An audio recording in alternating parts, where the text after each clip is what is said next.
You ever do something questionable to your car and you don't want anybody to see it?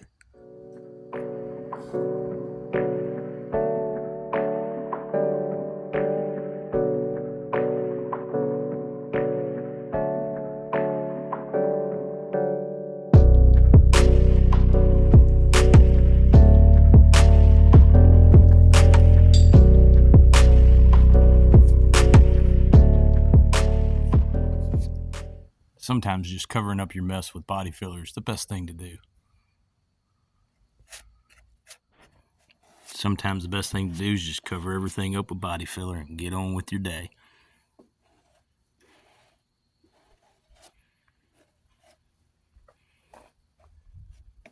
And sometimes to hide your filler, you have to add more filler. That's fine. I've always been the best at gauging how much filler I should put in. Usually I don't put enough in. Then I end up sanding down too much. This stuff I mixed up kind of hot. That's okay, it's cool tonight.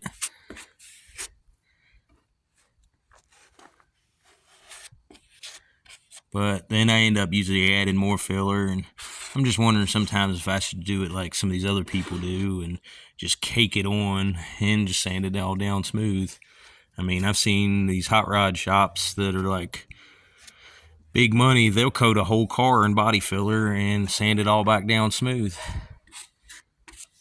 Which I guess maybe that's the correct way to do it, but I wasn't taught that when I went through my classes. And I still probably not doing everything I'm supposed to be doing right, but as long as it stays, I'll be happy. If it doesn't, then back to doing this again.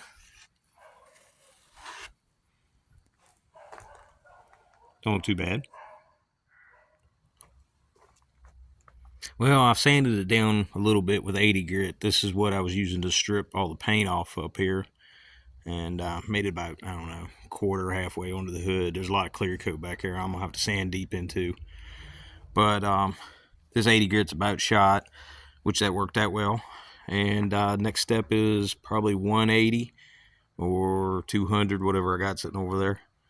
And maybe a first coat of primer. It didn't look too bad. Now, I've sanded it down with 220, and I'm getting ready to hit it with 320. Now, this is a cheap little, well, actually, it's a Milwaukee sander. It's a palm sander.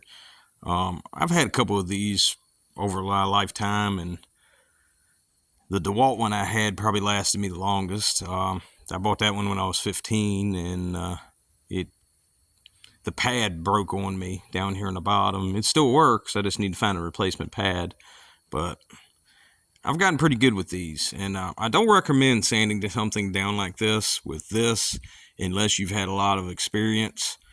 I've sanded down many of cars with a palm sander. I have a Dynabrade, which is a air sander, but that little compressor right there isn't strong enough to run it. So I've been using this. I don't recommend it, but if you have to, hand sand it. That's the best way to get it smooth. Now, what I'm going to do is, since I've hit this with 220, I'm going to go ahead and hit it down with a 320, and I'm going to try to rough in some of the primer that I've already sprayed and get a nice thick coat of primer over this afterwards. So, I'm going to get to sanding and be right back.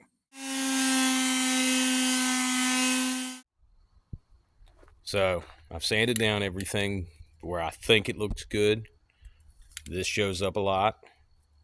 You'll be able to tell when it's wet. And I've scuffed down the front half of the hood. As you can see, the clear's kind of peeling up there, and I'm going to have to do a lot of work to get all that straight. Plus, it's got a couple dings that I got to fix.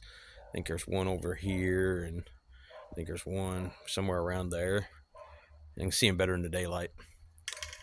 But I'm going to go ahead and spray some primer on this.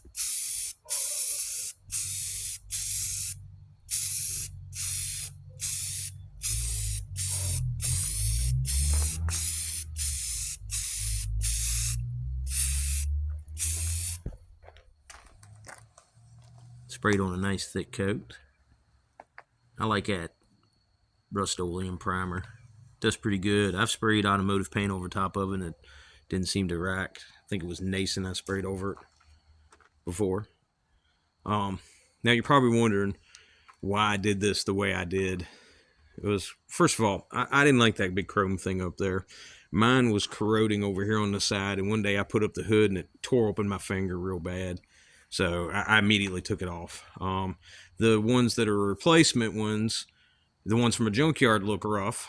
The ones that are online on like eBay and so forth are made of plastic. And I didn't want to do that. And after I took that thing off, I kind of liked the way this was shaped. It was, you know, I feel that that's a little bit more classy than that big chrome piece up there. But it had all those holes. Now, I talked to two of my friends that are really good welders, and neither of them wanted to weld up those holes. Now, this is an aluminum hood over top of fiberglass on the underneath. The bottom structure is fiberglass, and aluminum kind of wraps around it. My Ford Ranger is the same way. These late 90s, early 2000s Fords, a lot of them had aluminum hoods on them. Well, my two friends were both worried that they were going to warp it, filling those up.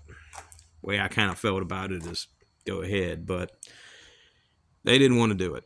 So one of them suggested that I fill it full of epoxy. Well, I got some JB Weld type stuff, and I put a little piece of aluminum, and I used a soda can, cut out little tabs, put it on the back side, and then filled the hole with that JB Weld stuff. Now, the JB Weld didn't seem like it wanted to cure right, so I kind of carved a lot of it out, redid it again. It was a pain. I kind of wish I could have welded it, but it is what it is. If those bust out and look like crap, I can order one of the plastic pieces off the internet. But I think I'm going to call it for this video. This is nosing a Lincoln. That is the correct term, nosing a Lincoln. Well, thanks for tuning in. If you would, check out some of my other videos. Please like, share, and subscribe. And I'll catch you on the next episode. Let's go. I wake up to a little bit of drool on my pillow, feel like it's gonna be a bad day. Yeah, I'm tired of shit, and the coffee ain't hit yet, damn, ain't that great. I don't wanna go to work, cause my boss is a jerk, and I'm not even that paid. I need a change in my life, cause I don't feel alive, and there's nothing that makes me happy. Hold my beer for a minute, I'm about to quit my job, cash in for a ticket.